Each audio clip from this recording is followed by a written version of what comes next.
And he told me, Dave, I want you to invest in my company. What are you doing? I'm gonna start a bookstore in my garage. Okay, and I'm gonna put it online. People buy online and I'm gonna ship out of my garage. But if you invest in me, Dave, someday I'm gonna be the richest man in the world. I'll do over $100 billion. First of all, there is no such thing as $100 billion 25 years ago. Statistically, there's no such thing. Countries didn't have 100, our national debt wasn't $100 billion. And this dude's telling me at 26 years old that he's gonna be the richest man in the world because he has a garage and the internet? Let me be brutally honest with you. The reason you're struggling isn't because life is unfair. It's not because of the economy, your family, or bad luck. It's because of the way you think. The rich don't just have more money, they have a completely different mindset. And if you don't change yours, you'll stay exactly where you are. But if you're ready to break free, keep watching, because this video will change the way you see success. Why do you keep imagining yourself in a supervisory capacity on another job? Because God really wants you to have that. Why you keep dreaming of opening a business one day? That's because that's what God really got for you. And he put it in your imagination. The problem with your imagination, though, is you tell it to the wrong people. If you want to kill a big dream, tell it to a small-minded person. You can't, oh man. Think about this in your life. How many times have you had this really incredible idea and you took it to your family and your friends?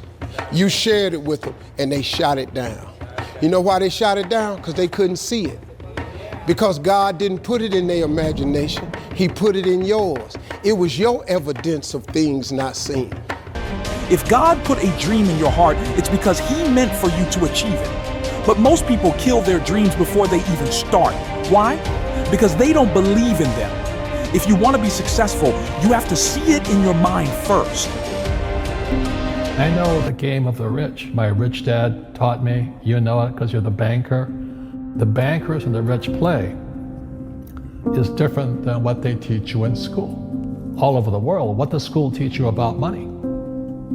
And the answer is nothing. And that's not a mistake. That's not an accident. I knew that, most people know that.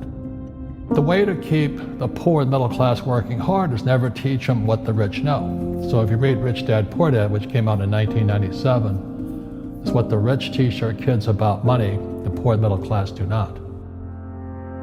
Poverty hurts. I mean, I don't like it. And I don't like that our academic system's so corrupt. You know, we know the banking system's corrupt. We know politics is corrupt. But academics is just as corrupt. I mean, one thing if it's the banking and the politics, but this is where we send our children and we trust them. The rich don't work for money. They make money work for them. Poor people trade time for money. The wealthy build assets. If you're still thinking like an employee, you'll never escape the rat race. The moment you understand this, your whole life changes. When others judge you, keep working hard. While they make fun of you, put in even more effort. When they're sleeping, you should be studying. When they talk badly about you, keep on working. In a few years, they'll compare their lives to yours and realize you're miles ahead. Focus on yourself because there's always going to be noise and people trying to bring you down. Ignore the haters and let your success speak for itself. The best way to silence them. You can always make more money, but you can never make more time. Every second you waste is a second you'll never get back. The successful know that time is their greatest investment. What are you doing with yours? But ultimately, I decided I had to give it a shot. I didn't think I'd regret trying and failing. And I suspected I would always be haunted by a decision to not try at all.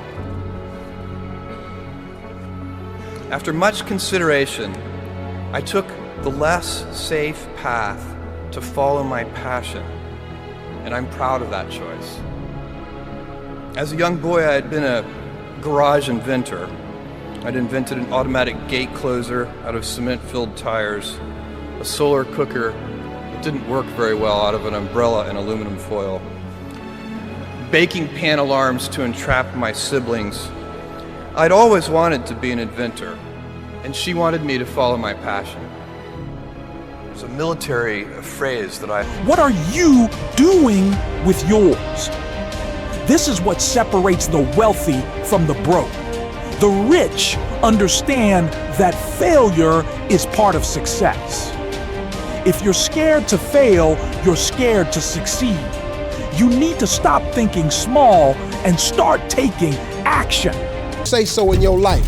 You have a choice in this matter. You can't stop what happened to you, but you can doggone sure do something about what happened to you. Life is 10% what happened to you, is 90% what you do about it. Somebody in your family gonna die.